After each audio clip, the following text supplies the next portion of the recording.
মনে হচ্ছে বাজারের ভিতরে আগুন লেগে গেছে। অন্য দেশে তো ওই রমজান উপলক্ষে অনেক জিনিসের দাম কমায় দেয়, আমাদের বাংলাদেশে তো জিনিসের দাম বাড়ায় দেয়।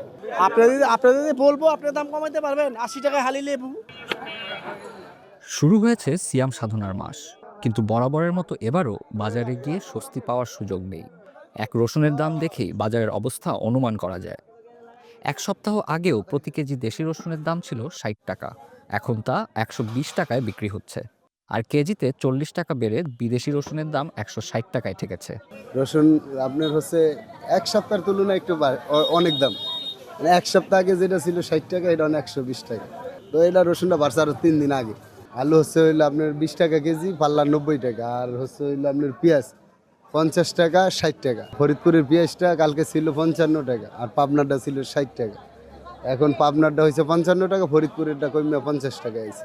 আমদানি মালের বেশি থাকলে দাম একটু কমে, আবার আমদানি কম থাকলে কাস্টমার বেশি একটু বাড়ে। এই শসার দামও প্রায় দ্বিগুণ বেড়েছে, এখন প্রতি কেজির দাম ১০০ থেকে ১২০ টাকা। টমেটোর দাম কেজিতে ২০ টাকা বেড়ে ৭০ টাকা হয়েছে। শসা বর্তমানে ১০০-১২০, টমেটোর কেজি ৭০ টাকা, বেগুনের কেজি 100 টাকা, সিমের কেজি ধরুন না 50 টাকা, 40 টাকা।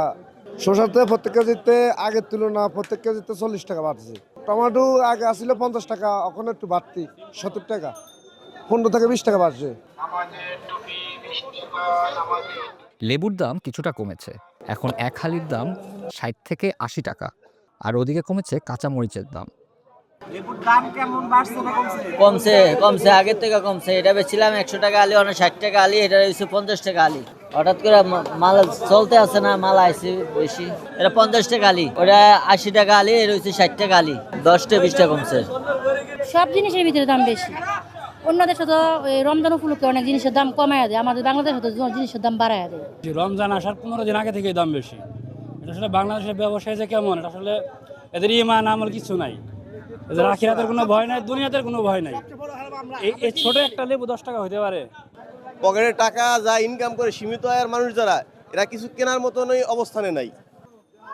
জনগণের উচিত এক সপ্তাহ লেবু না খাওয়া, কারণ এটা পচনশীল জিনিস, এমনি পচে যাবো গা।